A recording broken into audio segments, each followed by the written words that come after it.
Hi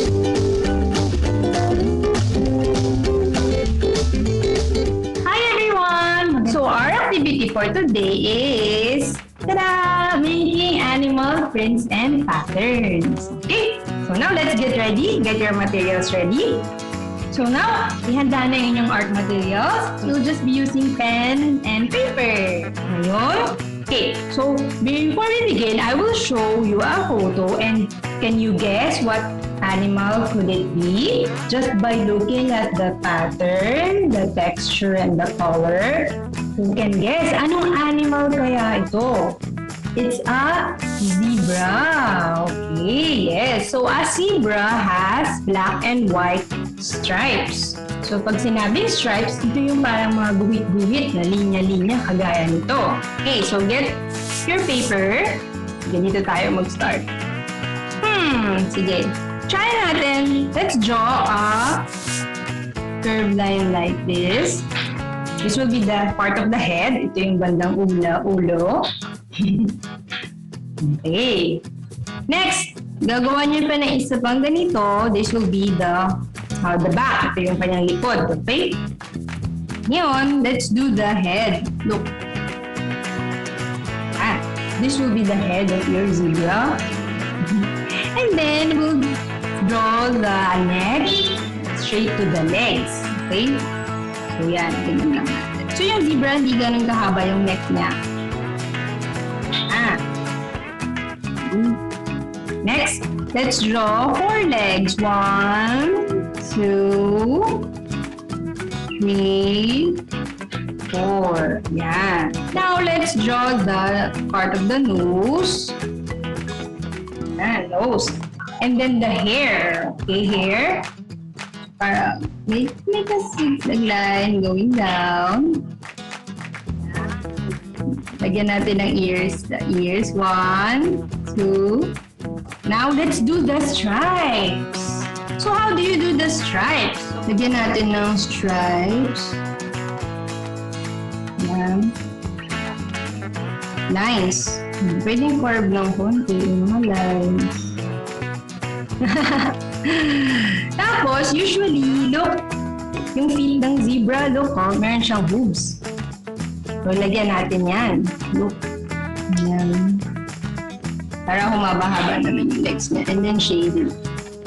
And then, color natin yung hair. Oh! This zebra even has striped hair, oh. Oh.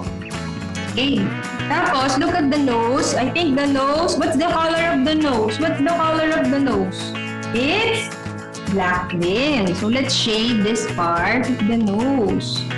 Ano yung nakalimutan natin ni drawing? Look, what's missing? Ano yung kulang? Kulang na tail. Okay, so when we draw, okay, one important skill of an artist is to be observant. It's one of the 8 studio habits of mind. So what are the 8 studio habits of mind? Okay, ito yung mga characteristics ng isang artist. And the first one is being observant. So if you want to improve yourself, you have to learn how to observe and see, look at things carefully. So, pagaya nito, tail. So, we have to put the tail. Huwag niyong kalimutan yung buntot. So, yung tail, pwede siyang yan. Tapos, lagyan niya ng yan. Yan. There's our zebra. So, we made a zebra. Sulat ko lang, ha? Zebra. Now, who can guess what our next animal will be? Ano to? It's a tiger. Yan, tiger! Yay, tiger! Sige, try natin gawin yung tiger. Dito ko gagawin naman yung tiger. So, let's draw. Okay, so if you want to imagine the space, kailangan kapain nyo. Yan. So, ito yung tiger natin. We will draw the tiger here. Okay, and then on this part sa left side, let's write number 2. Mamaya explain ko kung bakit. Write number 2. Tapos, here, sa edge ng 2, let's draw number 6. So, there's 2 here, tapos may number 6. So, now, magdodrawing naman tayo ng head. Okay, let's draw the head. Look, So I'm drawing like around. It's not a perfect circle. It's not an oval. It's like a triangular, a rounded triangle. So medyo mas maliit yung dito niya kaysa dito. But it's up to you if you want circle. And can you hear that? I think it's a cat. Family ng tiger. Yan. So this will be the head of the tiger. Handa na ba? Okay. Now let's draw also a rounded triangle. It's like a triangle, pero hindi pointy yung corner. Medyo rounded lang.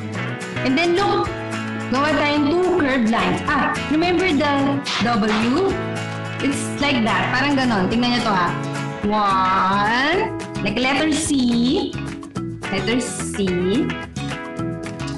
Tapos isa pa dito. Tapos, you draw, look. Line here.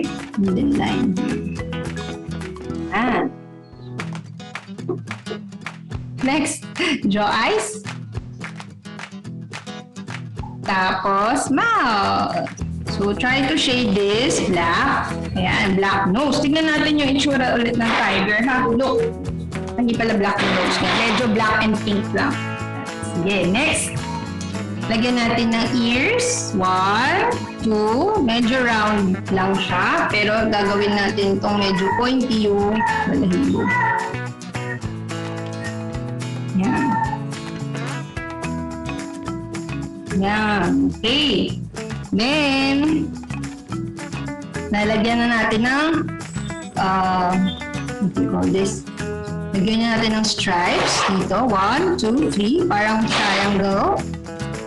Yan. Tapos dito din. 1, 2, 3. Yan. Parang triangle. Okay, look how I made the face, the stripes. Ayan, now may triangle. But it's not a straight triangle. Then you can shade it. Lagyan natin ng whiskers. Whiskers is yung hair. Hair sa may mouth and nose. So, yan, no? Okay, now, lagyan na natin yung kanyang legs and feet. Look. Nakaupo siya. Nakaupo. Sige, let's make one paw. Ayan, isang paw. Tapos isa pa. Lagyan natin yung feet niya dito. Ayan, ito yung feet niya. Isa. Tapos isa pa. Mas mahaba lang yung isa. Ayan. Yung isang feet niya nandun sa likod. Okay, and then, look. Lagyan na natin yung tail. Look. Make 2 lines for the tail para hindi naman payat yung tail. Okay, always make 2 lines. Ayan. Yung number 2, nilagyan pa natin ng isa pang line. Okay, make another line here. Okay. Ayan, lagyan ko ng tail ha. Look. And then, look. Even the tail has stripes. Look. Lagyan nyo ng black and white stripes yung tail. Ayan. Leave him here. One. And let's look at the tiger's skin covering again, ha? Look. Diba? Oh, look. Copy nyo, diba? So, observe. And then copy. Okay. Yan. Ayan. Tiger. Tiger. Stripes. Stripes. Yan. Yan. Okay. Yan. Okay. Lagyan nyo ng stripes. So, what animal did we make? In what color? Ano yung mga color niya? Yan. Pwede nyo siyang kulayan later, ha?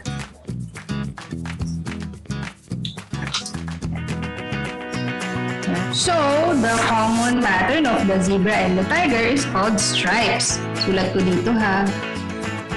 Stripes. These stripes yung parang lines na pahaba, pagguhit-guhit. Okay? Yeah. Who can guess what animal is this? Just by looking at the skin. It's a fish. Okay, so observe the texture. Look. Okay. So now let's try to draw the fish. So let's try to draw the pattern and the scale of the fish. Okay, paganito natin ito drawing siya. Pabaliktad ha. Ganyan, scale. Look up.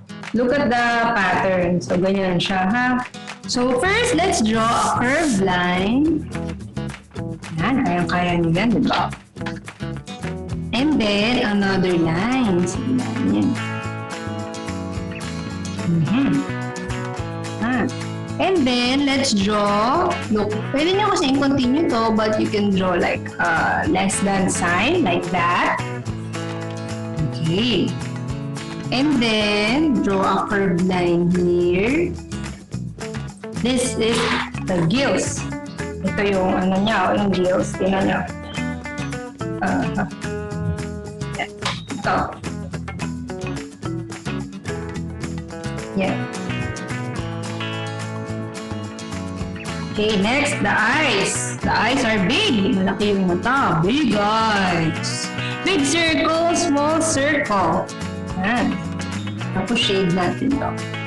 Yan, lagyan natin ng mouth. Okay, and then, look. We'll add the scales. Or the scales. Okay? Sige, let's try to draw the scales. So, observe how the scales look like, ha?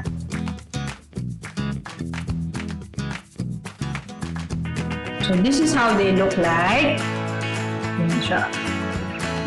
Okay, let's draw. So, first, draw this one, curved line. Gawa tayong tigda-dalawa. 2 lines, parang ears. Just like ears, diba? Ears. Sa pa, doon pala baliktad yung example na pinakita ko. Na, 2 lines. And look, when you draw lines, dapat tied together, ha? Yan. Not like this. Tingnan nyo to, incomplete, putol. You have to close the gap. Yan, isara nyo yung lines. Yan. 2 lines. I'm making 2 lines para mas maganda. Just looks prettier kapag 2 lines eh. Yan. So let's just add more lines. Yeah. And then yan, let's do the thing. Bigyan nyo lang natin yan. Okay, 2 lines. And then yan, more patterns here. Yan. You know, when you draw, minsan di ba simple lang tayo mag-drawing, but when you put the small details like the scale, the lines for the fins, gaganda yung drawing nyo. It will make your work look nicer if you put the small lines, the small details, di ba? Okay, next look. Draw line here, and then like that. Drawing tayo ng fins. Tingnan nyo dito naman, dito iba naman yung fins niya. Yan. Pabaliktad kasi itong example ko. Yan, look oh. Yan, may ganun, di ba? Paliktik. Lagyan nyo ng lines. Yan. Yan, also sa baba. Yan. Wavy line, and then wavy line, look. Wavy line, and then there. Okay, bubbles! Yan. So, mayroon tayong fish. Meron silang scales. Yan. Lagay ko lang dito ha. Scales. Yan. Okay, last one. What animal is this? So, ang gagawin natin ngayon na isang bird. What do you call the covering of a bird? Anong tawag dun sa covering ng bird? Anong tawag dun sa skin? Kung ang fish may scale, ang bird ay mayroong birds have feathers. Okay, dito naman tayo sa kabila. So, mabilis lang to. So, we'll draw from numbers din. Right, 22. 2, 22, 1, 2. We'll draw bird from numbers 22. So, now let's draw the head here. Look, draw a curved line here. Next. Draw tayo ng eyes. Tapos, draw tayo ng triangle for the... Okay, draw tayo ng curved line dito. Yan. Nag-line dito. I draw a line here. Okay, and then let's connect. Look, connect nyo to. This will be the branch. Parang ganito. Parang yung branch ng bird. Doon siya naka-perch. Then make 2 lines. Two lines. So from number 22, i-highlight ko lang yung 22 para maalala nyo. 22, yan. Okay. Then look, curved line here. Ito yung likod naman ng bird. Tapos, yung feet niya. Tapos, ito. What do you call this part? Tignan nyo yung, ang colorful, ang patterns. So, we'll do the tail. So, extend natin yan. 1, 2, and canop. Yeah. Okay, di ba? Being observant, we have to observe. Yan. Then, let's do lines like this. 1, 2. Okay. And now, let's try to draw the feathers. Sige, I'm gonna use a pen to make feathers. Try natin yung, tingnan nyo to. Okay, iba-iba din yung itsura ng feather, di ba? Para siyang scales, pero pwede natin habaan. Ayun, meron sa gitna rin pala na line. So maybe like this, pero meron siyang gumit sa gitna. There's a line in the middle for the feathers. Actually, you can get creative. So example, for the ibong adarna, di ba? Pwedeng iba-iba. Yan. So from number 22, now we have a bird. Diba? From number 22. Okay. Okay.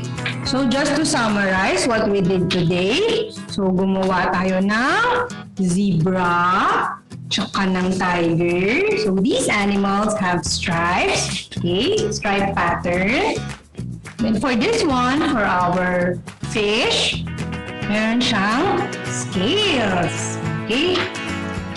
And then for this one, for our bird, meron siyang feathers. So yan. So alright, thank you so much for joining us today. So tulad na nakita nyo, lahat tayo ay may ganyan kayang mag-drawing. I hope you enjoyed our animal drawing today. Thank you so much, everyone. Bye! Bye! Know your art.